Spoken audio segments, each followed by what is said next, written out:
Salut tout le monde et bienvenue. Aujourd'hui, on embarque pour une aventure un peu spéciale, une plongée dans le vocabulaire fascinant du monde des animaux. Allez, c'est parti. Alors, quelle est notre mission? C'est simple. On va se préparer pour le deuxième trimestre en explorant une super liste de noms sur les animaux et la nature. Et le but du jeu, c'est de tout retenir, mais surtout en s'amusant. Pour que ce soit plus sympa et facile à retenir, on va suivre une petite histoire, celle de Nicolas, qui vient tout juste d'adopter un chien. On va découvrir ce nouveau compagnon avec lui, mot par mot. Alors, la toute première chose que Nicolas remarque, c'est la petite truffe toute mouillée de son chien. Eh bien, en français, cette partie qui comprend le nez et la bouche, on appelle ça le museau. Regardons ce mot d'un peu plus près. Au pluriel, attention, ça devient des museaux. On peut aussi dire truffe ou même groin si on parle d'un cochon. Et notre exemple colle parfaitement. Le chien de Nicolas a le museau tout humide. Ensuite, Nicolas ne peut pas s'empêcher de caresser son chien. Tout cet ensemble de poils qui recouvre son corps, ça a un nom, c'est le pelage. C'est l'exact contraire de la peau nue, comme celle d'un hippopotame par exemple. On peut aussi utiliser les mots fourrure ou toison. Bon, un chien, évidemment, ça court partout. Et pour ça, il utilise ses pattes, bien sûr. C'est le mot qu'on emploie pour parler de ses membres. Et d'ailleurs, un des premiers tours que Nicolas essaie de lui apprendre, c'est de donner la patte. Et au bout de ses pattes, qu'est-ce qu'on trouve? Les griffes. Ce sont ces ongles bien pointus et un peu recourbés que beaucoup d'animaux carnivores possèdent. Ça leur sert à s'agripper ou à se défendre. Et puisqu'on parle de carnivores, jetons un œil dans sa gueule. Le chien a des dents particulièrement pointues, qu'on appelle les crocs. Il peut les montrer s'il grogne, c'est une façon d'avertir. C'est un peu comme nos canines. Allez, on avance dans notre histoire. Maintenant que les présentations sont faites, c'est le début de la vie à deux pour Nicolas et son chien.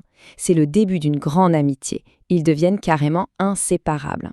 Mais pour bien cohabiter, il faut un minimum d'organisation, hein. Nicolas a tout prévu. Une niche, qui est en fait une petite maison juste pour le chien. Pour les balades en toute sécurité, il y a la laisse. Et tout ça, c'est grâce à l'adoption, ce geste formidable qui a offert une nouvelle vie à cet animal. Et vous savez ce qui se passe avec le temps? Une relation vraiment spéciale se tisse entre eux. C'est ce qu'on appelle la complicité. C'est cette entente parfaite, cette amitié. C'est tout l'inverse de la méfiance. Et c'est clair, une grande complicité s'installe entre Nicolas et son chien. Pour que cette relation soit encore plus forte, il y a une étape importante, le dressage. Attention, ce n'est pas juste donner des ordres, c'est une vraie éducation, un apprentissage qui demande énormément de patience. C'est l'opposé total de l'abandon. Bien sûr, avoir un animal, c'est aussi une responsabilité. Ça veut dire prendre soin de sa santé. Et pour ça, il y a une personne clé, le vétérinaire. C'est tout simplement le médecin des animaux. Une petite visite de temps en temps, c'est essentiel. Un chien, ça ne parle pas avec des mots, mais ça communique beaucoup, notamment avec des sons. Il y a l'aboiement, qui peut être un cri de joie quand Nicolas rentre, et puis il y a le grognement, ce son plus grave qui sert d'avertissement quand il n'est pas content. Et s'il y a bien une chose qui rend cette amitié homme-animal si incroyable, c'est la fidélité. Cet attachement, cette loyauté sans faille de l'animal. On dit même que c'est légendaire. Et c'est l'antonyme parfait de la trahison. Bon, allez, changement de décor. On quitte la maison pour une nouvelle aventure. Pendant les vacances, Nicolas et son chien partent rendre visite à l'oncle de Nicolas, qui habite à la ferme. Et là, c'est un monde complètement nouveau qui s'ouvre à eux.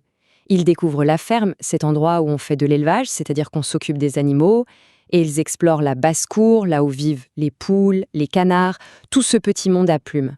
Justement, dans cette basse-cour, on trouve ce qu'on appelle la volaille. Ce mot regroupe tous les oiseaux domestiques qu'on élève à la ferme. C'est le contraire du gibier qui, lui, désigne les animaux sauvages qu'on peut chasser. Un peu plus loin, dans l'étable, Nicolas découvre ce que les vaches mangent pendant l'hiver. Ce n'est pas de l'herbe fraîche, c'est du foin. C'est de l'herbe qu'on a fait sécher pour la conserver. On appelle ça aussi du fourrage sec. Et s'il y a bien une activité typique et super importante à la ferme, c'est la traite. C'est tout simplement l'action de recueillir le lait des vaches ou des chèvres, matin et soir. C'est un vrai rituel. Et ben voilà, en suivant les péripéties de Nicolas et de son chien, on vient de voir ensemble 20 nouveaux noms. Franchement, c'est pas mal du tout, non? On peut dire mission accomplie, on a exploré l'anatomie des animaux, on a vu le vocabulaire lié à la relation qu'on peut avoir avec eux, et on a terminé par un petit tour à la ferme. Maintenant, avec tout ça en poche, on est plus que prêt pour attaquer le deuxième trimestre avec confiance. Alors, avant de se quitter, une petite question pour la route. De tous ces mots qu'on a vus, que ce soit complicité, fidélité ou même patte, lequel fait le plus penser à une amitié parfaite avec un animal? C'est une bonne question pour y réfléchir. À la prochaine!